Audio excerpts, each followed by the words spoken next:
मराठी व्याकरणवरील प्रश्न. प्रश्न पहिला, मृत्युंजय ही कोणाची कादंबरी आहे? ह्या प्रश्नाचं उत्तर आहे शिवाजी सावंत. प्रश्न दुसरा, मराठीतील पहिले वृत्तपत्र कोणते आहे? ह्या प्रश्नाचं उत्तर आहे दर्पण. प्रश्न तिसरा, मराठीतील पहिल्या स्त्री कादंबरीकार कोण होत्या? ह्या प्रश्नाचं उत्तर आहे साळूबाई तांबेकर. प्रश्न चौथा, मराठीतील पहिले मुद्रित व्याकरण कोणते? ह्या प्रश्नाचं उत्तर आहे महाराष्ट्र भाषेचे व्याकरण. प्रश्न पाचवा, मराठीतील पहिले व्याकरणकार कोण होते? ह्या प्रश्नाचं उत्तर आहे दादोबा पांडुरंग तरखडकर. प्रश्न सहावा, मराठीतील पहिली सामाजिक कादंबरी कोणती? ह्या प्रश्नाचं उत्तर आहे यमुना पर्यटन.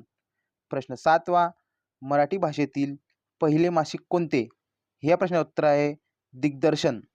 प्रश्न आठवा, मराठी भाषेतील पहिला शिलालेख कोणता?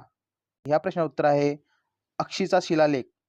प्रश्न नववा, मराठी भाषेतील पहिली ज्ञात ऐतिहासिक कादंबरी कोणती? ह्या प्रश्नाचं उत्तर आहे मोचनगड. प्रश्न दहावा, मराठी भाषेतील पहिले दैनिक कोणते? ह्या प्रश्नाचं उत्तर आहे ज्ञानप्रकाश. धन्यवाद.